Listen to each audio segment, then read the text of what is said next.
Hey, j'espère que vous allez bien. Aujourd'hui je vous retrouve dans une nouvelle vidéo et aujourd'hui je vous retrouve pour une vidéo qui est un petit peu particulière puisque dans cette vidéo-ci, vous avez dû le voir au titre, que je vais revenir avec vous sur mes 12 lectures préférées durant l'année 2023. Alors, comme chaque année je fais ça, j'aime beaucoup faire un petit peu des battles par mois de livres que j'ai préférés. Donc tous les mois je choisissais mon livre préféré et se retrouver en fait finalement en battle avec le livre du mois précédent et ça m'a permis d'élire en fait ma lecture favorite de l'année 2023. Aujourd'hui je vais revenir avec vous sur chaque lecture qui a gagné du coup cette battle chaque mois et on va pouvoir déterminer ensemble quel est mon livre préféré de l'année 2023, même si du coup moi j'ai déjà fait mon choix l'année dernière quand l'année s'est terminée tout simplement, mais ça me permettra comme ça de pouvoir revenir avec vous sur mes coups de cœur finalement de l'année, même si on a eu plus quand même parce que je sais plus exactement combien j'ai lu de livres, je sais pas si c'est pas 140, donc il y a quand même pas mal de monde qui s'est bousculé et mon choix a été fait sur certains livres et à chaque fois je vais vous expliquer le pourquoi du comment et j'espère du coup qu'à travers cette vidéo là vous allez pouvoir découvrir peut-être certaines lectures. Donc bah écoutez, j'espère que la vidéo vous plaira et je vous laisse avec la suite. Bon, pour la plupart, même pour la majorité, je vais vous mettre les photos à l'écran puisque si jamais vous savez pas, j'ai plusieurs bibliothèques chez moi, donc j'en ai une chez moi, j'en ai même deux chez moi, j'en ai une chez mes grands-parents et à chaque fois qu'une lecture est terminée, je l'amène chez eux. Donc j'ai plus du tout les lectures là sous la main, donc je vous mets des photos mais c'est pareil, je les ai lues donc c'est ce qui importe. On commence donc avec le mois de janvier qui n'a pas fait l'unanimité sur internet honnêtement mais qui a fait l'unanimité chez moi. Ma lecture préférée du mois de janvier c'est tout simplement Les Saisons de la Tempête de El Cosimano, je crois que c'est. Si jamais j'ai pas les noms des auteurs, je suis désolée mais je vous mets en tout cas les photos à l'écran. On est du coup dans un univers fantastique avec comme personnage principal Jack qui a eu un accident qui fait qu'il avait deux choix. Soit il mourait, soit il se réincarnait dans un monde de Gaïa en hiver et en fait son travail c'est tout simplement d'être la saison hiver et de chasser du coup la saison précédente à lui pouvoir du coup prendre sa place et après il est chassé par le printemps du coup. Enfin vous voyez le cycle des saisons, d'ailleurs on est au printemps aujourd'hui. En gros le cycle des saisons et en fait le problème c'est que il en a un peu marre de ça et notamment le printemps lui plaît donc c'est vrai qu'il en a un peu marre du coup de devoir être chassé par le printemps et accomplir en fait finalement sa tâche et on suit du coup les aventures des 4 saisons et j'ai beaucoup apprécié en fait. J'ai beaucoup aimé c'est l'idée de personnifier les saisons. C'est quelque chose que je n'avais jamais vu en fait par le passé. Après comme je vous dis là on parle de ma première lecture du mois de janvier donc j'avais moins d'expérience de lecture on va dire que ce que je peux avoir aujourd'hui. Entre temps c'est passé quand même 140 livres mais ce que je veux dire par là c'est que du coup entre temps j'ai découvert plus de choses etc. Ce que j'avais beaucoup aimé c'était la personnification des saisons, je trouvais ça très très intéressant. On est dans un univers un petit peu fantastique, beaucoup fantastique parce que ça n'existe pas de toute façon d'être une saison et j'ai beaucoup aimé en fait l'univers, j'ai aimé les personnages, chacun avait en fait un petit peu sa personnalité qui faisait que ça la rendait unique. J'ai vraiment beaucoup apprécié cette lecture là. Alors comme je vous dis ça a pas fait l'unanimité sur internet, il y a beaucoup de gens qui n'ont pas aimé parce qu'ils ont trouvé que c'était très long, il y a des passages à blanc, il y a des passages à blanc mais pas autant que dans d'autres livres que j'ai pu lire où c'était vraiment pas soutenable. Là moi j'ai trouvé que ça se passait, c'était bien, j'ai bien aimé ma lecture. Il y a 2 livres dans la saga Seasons du coup. Il y a le tome 1 qui est Les Saisons de la Tempête, qui est celui que je vous présente aujourd'hui. Et il y a le tome 2 qui est Les Saisons du Chaos, que j'ai acheté en relié mais que j'ai pas encore lu. C'est toute une histoire moi, les sagas avec moi, puisque je n'arrive jamais à les terminer. Si jamais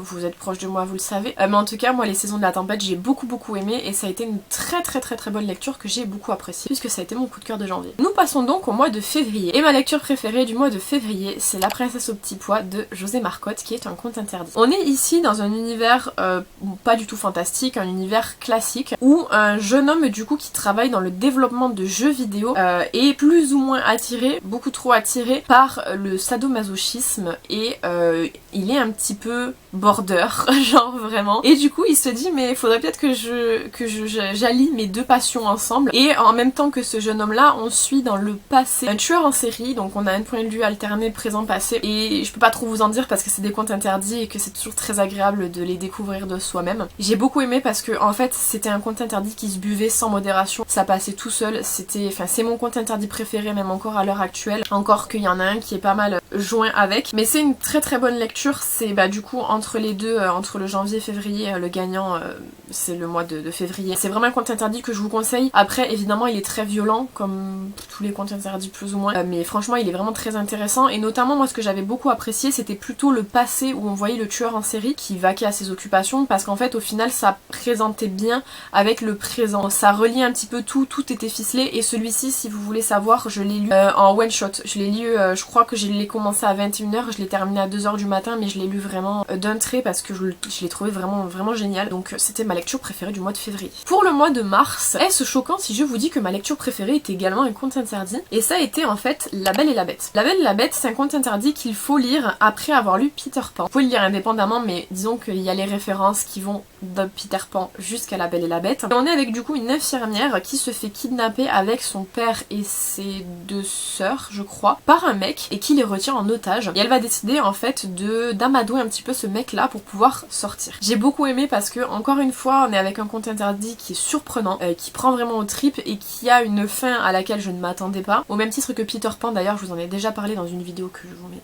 juste ici de Peter Pan. Pareil pour La Belle et la Bête, je vous en ai parlé un petit peu plus en détail, vous regardez ma playlist conte interdit et vous trouverez la vidéo associée. Mais les contes interdits, il y a vraiment des petites pépites à découvrir et du coup bah forcément ce conte interdit là était mon préféré du mois de mars. Et c'est du coup au mois d'avril qu'apparaît Junji Ito, puisque j'ai mis les chefs-d'œuvre de Junji Ito en lecture préférée du mois d'avril, tout simplement parce que ça a été une découverte de ouf pour moi. Junji Ito a des graphismes qui sont absolument incroyables, je vous en parle tout le temps, c'est le maître de l'horreur indéniablement pour moi et pour beaucoup de gens. Il n'y a pas plus horrifique, enfin vous pourrez pas trouver plus horrifique sans être vraiment très très gore, puisqu'en fait on joue beaucoup avec de la distorsion physique, avec le fait que ça vous mette mal à l'aise, et notamment si vous voulez un petit aperçu du travail de Junji Ito mais que vous n'êtes pas trop lecture, sachez que sur Netflix vous avez la série d'anthologie, je sais pas exactement comment elle s'appelle, je me rappelle plus, je sais pas si c'est pas Anthologie macabre de Junji Ito, mais vous avez en fait quelques-uns de ses chefs-d'œuvre qui sont présentés sous format visuel, mais pour le coup la lecture de Junji Ito je m'y attendais pas, et ça a été une très bonne lecture que je vous invite à découvrir, et ça a été du coup le gagnant face à La Belle et la Bête. Au mois de mai j'ai découvert Mao Mao du coup, et j'ai mis, je crois que c'est le tome 4 il me semble, des Carnets de l'apothicaire. Si vous connaissez pas les Carnets de l'apothicaire, nous sommes avec Mao Mao qui vient du quartier des plaisirs à la base et qui est en fait recruté pour être,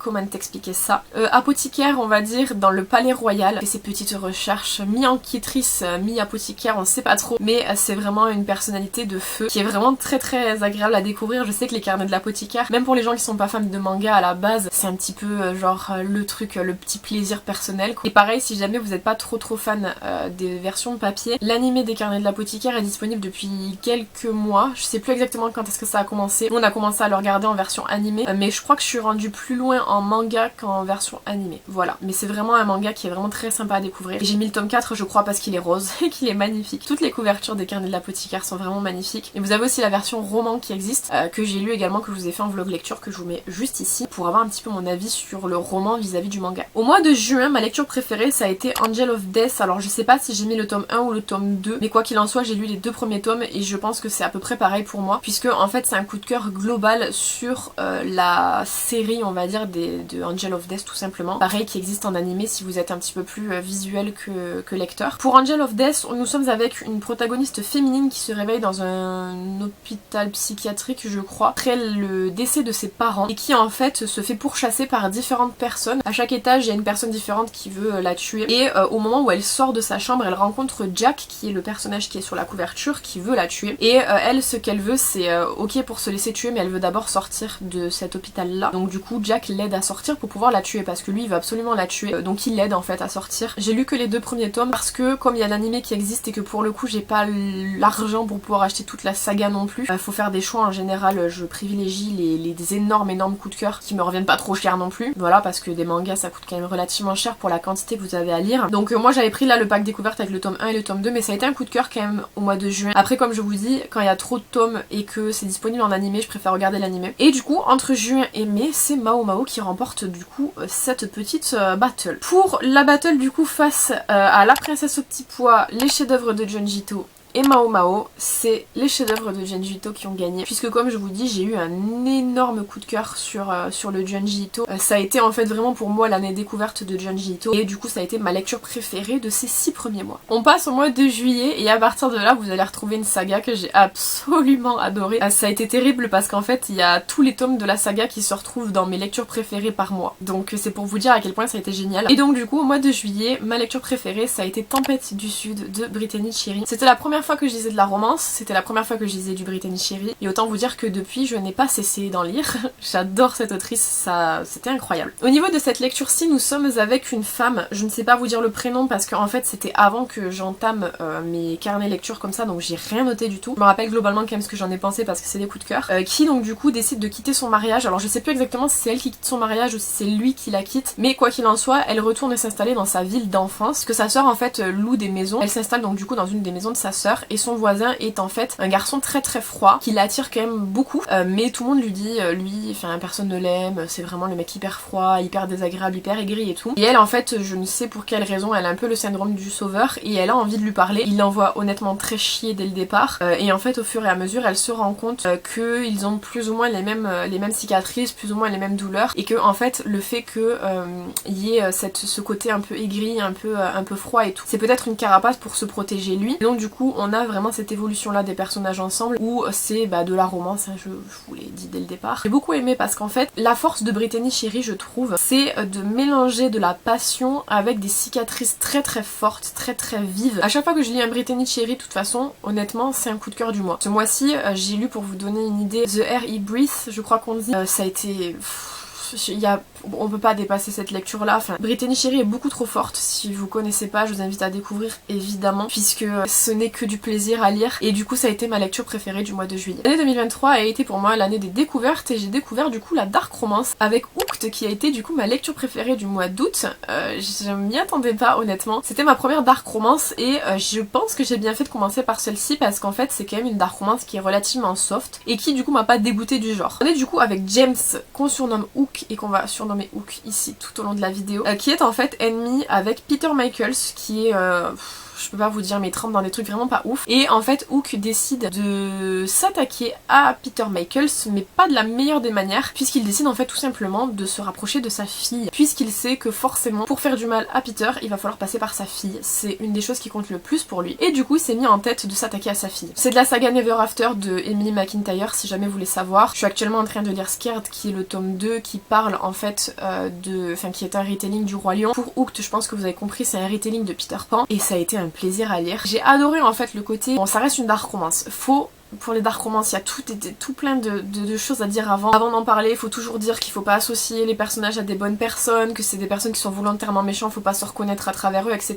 Donc, je pense que si vous êtes sur cette vidéo-ci, vous avez compris tout ça. Donc, je vais pas vous faire le baratin habituel, mais j'ai beaucoup aimé l'histoire parce que malgré le fait que ce soit quelque chose de très très difficile, on évolue avec des personnages très intéressants, avec des histoires très très fortes. Il y a des choses à laquelle je m'attendais pas du tout, des trahisons à laquelle je m'attendais pas du tout, et ça a été hyper intéressant de découvrir la dark romance avec ce livre-là en particulier, je pense, parce que encore une fois ce n'est pas trop, enfin c'est brutal évidemment, mais pas autant pervers je pense que les dark romance style les dark romance là qui ont buzzé pas mal ces derniers temps et qui sont très très discutables. Pour le coup Hooked, je trouve que ça reste quand même assez raisonnable par rapport à d'autres lectures que j'ai pu faire depuis, donc ça a été mon coup de cœur du mois d'août, et ça a d'ailleurs été mon coup de cœur du coup des deux mois. Tempête du Sud n'a pas pu rivaliser face à Hooked, c'est pour vous dire à quel point c'était une dinguerie Hooked. Je vous l'ai dit, je vous ai prévenu. La saga Compass a été un énorme coup de cœur pour moi, et forcément au mois de septembre c'est Lueur de l'Est qui se retrouve ici sur le podium. C'est donc du coup le tome 2 de la saga Compass de Brittany Sherry encore une fois, et on est donc du coup avec notre petite protagoniste dont je n'ai toujours pas le nom puisque je n'ai pas noté. Évidemment je sais pas si c'était pas Alia, il me semble, de nom là ça me dit quelque chose. Alia a le cœur brisé et décide pour se changer les idées d'aller participer, je crois que c'est une soirée Halloween. Elle est déguisée en petit chaperon rouge et elle fait la rencontre de Connor qui est déguisé du coup en super héros, et toute la soirée ils la passent ensemble. Elle, son idée à elle c'est de changer les idées à Connor qui pareil vit un truc pas ouf, et pour Connor c'est l'idée aussi de réparer un petit peu le cœur de Alia, et ils vont passer cette soirée là ensemble, mais ils se disent que dès la levée du jour ils ne repartiront pas ensemble et ils reprendront chacun le cours de leur vie. Cette soirée se passe donc, et effectivement ils respectent ça, ils partent chacun de leur côté. 2 ans se passent, Alia devient journaliste et elle a énormément besoin, envie, en tout cas on lui réclame l'interview du célibataire, un petit peu la starlette célibataire de New York, qui se trouve être Connor. Donc on lui demande d'aller l'interviewer, lui ça l'intéresse pas spécialement en fait, et donc du coup tout se joue sur ça. C'était bien amené, c'était intéressant, c'était bien fait, c'était propre, c'était lisse, c'était simple, c'était beau. Je ne peux pas vous donner plus d'arguments que ça. La saga Compass est pour moi vraiment une saga de malade. Si jamais vous l'avez pas lu, je vous invite largement à le faire. Par contre contre lisez-le dans le bon sens, c'est-à-dire tome 1, tome 2, tome 3, tome 4, que vous allez le voir. Moi j'ai fait tome 1, tome 2, tome 4, tome 3. C'était pas une bonne idée, je me suis fait spoil, mais je regrette pas mes lectures, c'est vraiment une saga que je vous conseille vraiment beaucoup parce que ça vaut le détour, ça vaut le tour, ça vaut tout ce que vous voulez, c'est beau à lire, c'est bien. C'est ce qu'on a envie de lire, ça fait du bien et c'est bien fait en fait, c'est bien amené. Et je vous dis en fait cette saga là, c'est vraiment la saga qui moi m'a fait aimer la romance. À la base je suis vraiment pas romance, c'est pas mon truc du tout. Et pourtant j'ai adoré. Est-ce que vous saurez deviner ce qu'il y avait au mois d'octobre? Oui, le tome 4 de la saga Compass, Étoile du Nord. Je vous ai dit, cette saga là, c'est pour moi, j'aime cette saga là. C'est tout particulier dans mon cœur. Pour Étoile du Nord, on est du coup avec deux protagonistes. Il y a Aiden et la fille, je sais pas si j'ai son nom à vous donner, j'en ai aucune idée. Alors elle s'appelle Hailey, j'ai retrouvé ma petite page. Là j'ai commencé à faire le livre. Donc on est avec Hailey et Aiden qui sont voisins. Tout commence quand ils sont enfants. Les enfants se chamaillent, ils s'aiment pas trop. Et en fait au fur et à mesure, ils apprennent à se comprendre. Et Aiden se rend compte que Hailey a énormément de complexes sur elle, que y a beaucoup de choses qui lui font de la peine. Il décide en fait du coup de prendre sa défense à l'école je crois, et par là ils deviennent amis. Ils commencent également à flirter et à sortir ensemble jusqu'au jour où il y a rupture entre les deux pour une raison principale que vous découvrez du coup dans le livre. Et suite à ça en fait Aiden revient en ville plus tard. Hailey travaille dans un hôtel je crois et il séjourne en fait, à l'hôtel puisque lui est devenu une star hollywoodienne et forcément quand il la revoit c'est très froid, très distant et c'est très compliqué entre eux. On sent vraiment qu'il y a des problèmes. Puis Hailey, tout le monde vient lui dire oh mon dieu t'as vu comme il est incroyable, il est là, il est à l'hôtel et tout. Elle dit ouais je sais qu'il est incroyable, elle veut pas trop dire que c'est son ex quand même mais bon voilà. Et on suit en fait du coup cette romance-ci. Et c'est surprenant que c'est de la romance, normalement vous n'êtes pas surpris. J'ai adoré l'évolution des personnages, j'ai beaucoup aimé qu'on les suive de l'enfance jusqu'au moment où ils sont adultes. J'ai aimé aussi que les anciens personnages des autres livres reviennent, c'était vraiment très sympa. Et je peux pas vous argumenter mieux que ça, franchement la saga Compass, allez la lire, elle est géniale. C'est pas pour rien qu'il y ait quand même 3 des 3 que j'ai lu de toute façon dans l'année qui se retrouvent ici parce que franchement c'est vraiment, j'ai adoré, voilà. Tout simplement. Il a fallu faire un choix entre Lueur de l'Est et Étoile du Nord. C'est Étoile du Nord qui a gagné. Parce que j'ai préféré les personnages malgré le fait que dans Lueur de l'Est j'ai adoré la romance, j'ai trouvé ça génial. J'ai faire un choix et mon choix s'est porté du coup sur Étoile du Nord que j'ai trouvé vraiment génial. On passe au mois de novembre, j'étais un peu plus calme et du coup ma lecture préférée du mois de novembre ça a été Le Gros Chat et la Sorcière Grincheuse. J'adore cette série de mangas là parce qu'en fait c'est vraiment mon manga chouchou, mon manga doudou. Je me sens bien quand je le lis, c'est un univers fantastique où on suit Jeanne qui est une sorcière qui vit dans la forêt reculée, qui en fait un jour a fait une incantation pour faire apparaître une créature, donc on sait pas encore laquelle au moment où on lit le premier et le deuxième tome, et en fait qui se retrouve à avoir un gros chat qui apparaît. Et en fait ce que j'aime beaucoup c'est que c'est très réconfortant, on a un univers fantastique avec de l'action, mais on a aussi en fait le gros chat qui agit vraiment comme un chat quoi, et on y retrouve en fait vraiment, comme je vous dis à chaque fois que je vous en parle, des héros. Donc on a un chevalier, on a des gens qui sont vraiment très caractériel qui se retrouve face au gros chat, puis le gros chat qui montre son ventre pour qu'on le caresse et ils sont tous en mode oh mon dieu t'es trop mignon. Enfin, c'est très réconfortant, c'est très doux. On a quand même une histoire derrière avec pourquoi Jeanne elle est dans la forêt, pourquoi elle a voulu invoquer une créature, quelle créature elle a voulu invoquer. Il y a toute une histoire derrière, un background avec Jeanne qui est hyper intéressant, elle rencontre beaucoup de personnages. Là à l'heure où je filme cette vidéo on est donc du coup au mois de mars, on est fin mars et j'ai lu le tome 4 il y a pas très longtemps. C'est une saga qui n'est pas terminée pour le moment mais j'ai vraiment hâte de découvrir la suite parce que je trouve que cette saga de manga là est très intéressante, j'ai beaucoup aimé. Et on boucle la boucle avec le mois de décembre. Et ma lecture préférée du mois de décembre, malgré tout ce que j'ai lu, malgré mes 140 livres, c'est Alcide le Bourreau, qui est du coup le spin-off de La Princesse au Petit Pois, qui était déjà là au mois de février. Et bien tout simplement, pour Alcide le Bourreau, nous suivons notre petit bourreau. Alors je vous avais dit dans La Princesse au Petit Pois que justement ce que j'avais beaucoup apprécié, c'est le personnage du bourreau, qui est quand même relativement présent parce que on le voit au passé un petit peu tout ce qu'il a commis, etc. C'est un tueur en série et donc du coup à travers ce livre là il va tout simplement vaquer à ses occupations de tueur en série. On va lui demander d'effectuer, on va même pas lui demander d'effectuer, il va effectuer tout simplement quelque chose et il va être accompagné d'un personnage que j'ai adoré, donc je peux pas vous dire qui, quoi, comment, il faut le découvrir. J'ai adoré. Déjà à la base j'aimais beaucoup Alcide dans La Princesse au Petit Pois et j'espérais secrètement que le spin-off porterait sur lui et j'ai été vraiment absolument heureuse de voir que le spin-off a finalement été sur sa personne parce que j'avais envie d'en savoir plus sur son histoire. Il était très intriguant, c'est vraiment un personnage qu'on avait envie de découvrir, enfin moi en tout cas que j'avais envie de découvrir. Je l'ai trouvé vraiment génial et ce spin-off là était vraiment très intéressant. C'est mon spin-off préféré pour l'instant,